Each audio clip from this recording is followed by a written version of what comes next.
So CM Punk versus Undertaker, WrestleMania 29. Arguably the biggest match in CM Punk's career. And I think a lot of you would probably agree with that. And every year, as we get into the build-up on that road to WrestleMania, you get to that point where people are debating if Taker's going to wrestle. If he does, who he's going to wrestle. Is the person that he's wrestling actually going to be a legitimate threat to end the streak? Now, obviously, for certain reasons, you would have assumed if anybody was going to end the streak, it would have been any of the past 4 WrestleMania opponents for The Undertaker. That was Shawn Michaels twice, Triple H twice. I'm sorry, but as we get closer to WrestleMania 29, am I the only one that would have a significant and serious problem with CM Punk ending the streak? Am I? I don't think deep down that I would be. I realize a lot of you are CM Punk fans, and a lot of you want him to win, and more power to you. That's great. But that doesn't mean that I have to fucking agree with it.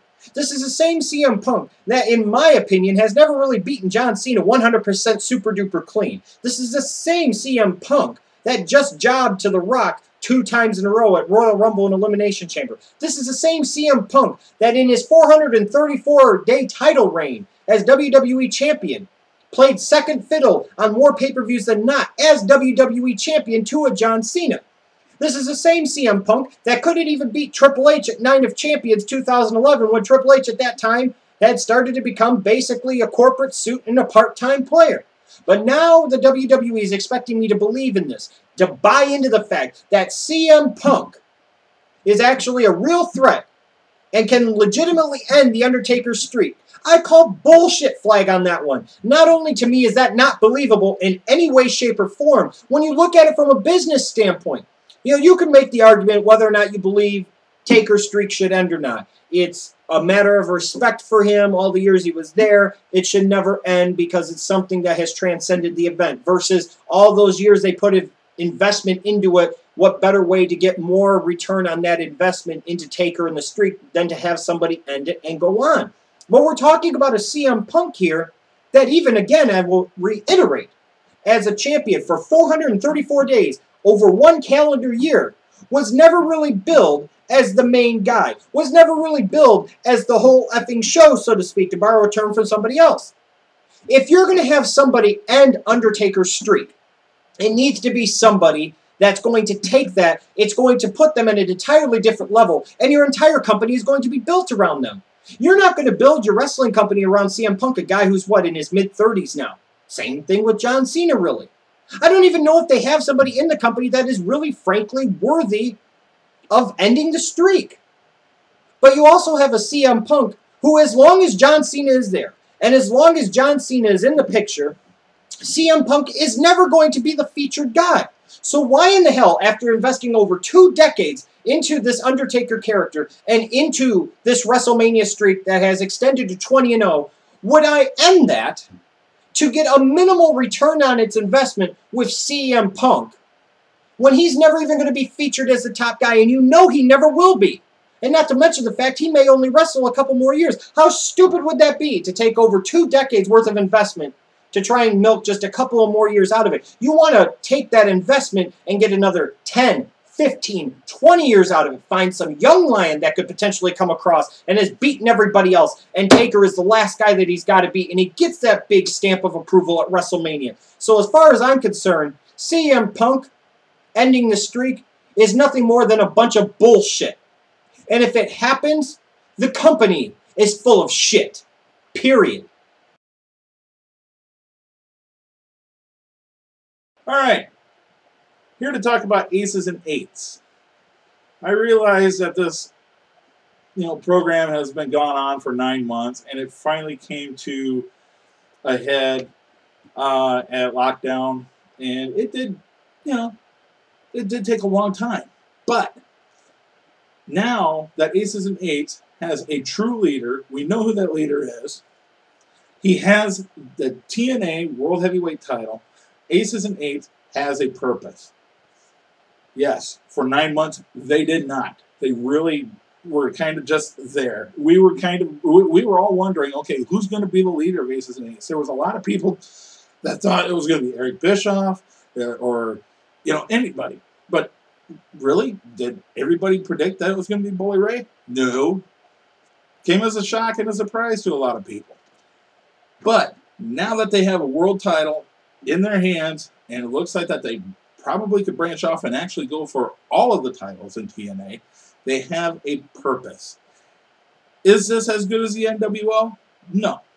Is this as good as a lot of other factions that were around, prior to them? No. But could it be? It has a chance. And with that, I'm telling you that Aces and 8's are the real deal now. Not 9 months ago, but now they are because of that world title. It does make a difference. You look at the NWO. What was their biggest thing? They had Hulk Hogan be the champion. It was all about protecting Hogan, protecting the title. You look at other factions. You look at the Four Horsemen. It was all about the world title and protecting Ric Flair. That's what the Horsemen did. They kept the world title. It's very important. Now that Aces and 8's has that, they have a purpose going forward, and I expect this to ride out and be right up there in the top factions in wrestling history.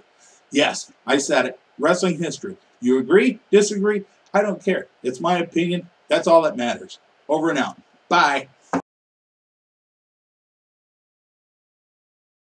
Recently, it came out that the WWE wants to appeal more to mothers and children, taking the product and making it more family-friendly. Well, we're living in the era where it's PG, and most times it skews towards G. Let's be honest. So, you have to wonder, how much more family-friendly can WWE be? I mean, there's not much more they can do. Take out the violence. Shit, take out the wrestling? That's basically where you're headed. But I don't think the WWE ever would fully do that. So I have to wonder, how are they going to do this? Become more family-friendly? And let's be honest, when I was a child, my heroes were Hulk Hogan, Ultimate Warrior, Jake the Snake, guys like that. And sure, their characters changed and evolved, and I changed and evolved with them. So I'm not necessarily thinking this is a bad thing for the WWE to do. I just find it interesting that they're going this way with these larger-than-life cartoon characters from when I grew up. I understand that.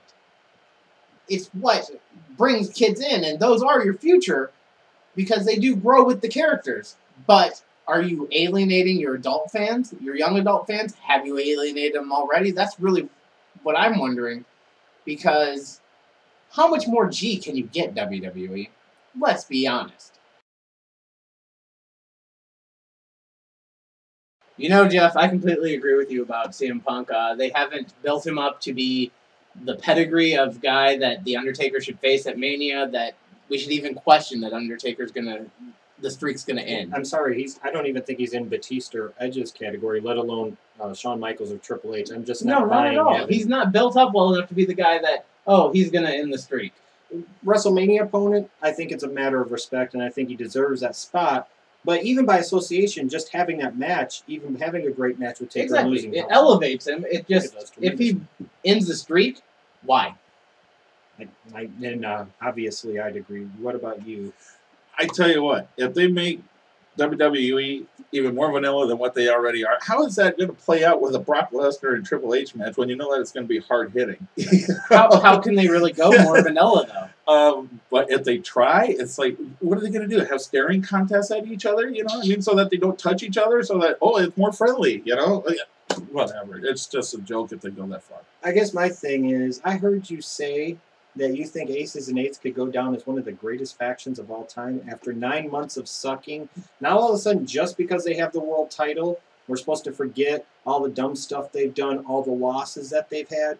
Look, there are possibilities for this, and Bully Ray makes sense for them as a world champion right now, but you're telling me that this faction measures up to even, let's say, an Evolution? It has a chance to. It has a chance to now because they have a purpose. Are you going to say that if Hogan gets a title shot?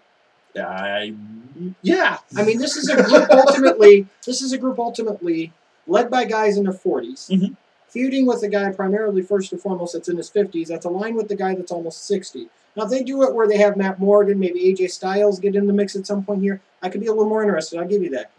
But I might be the only one that's interested if Hogan ends up taking on his son-in-law or ex-son-in-law, whatever, at Slammiversary for the belt and Bully Ray. I'd be interested in that too. No, you can't watch it. That makes 3 of us.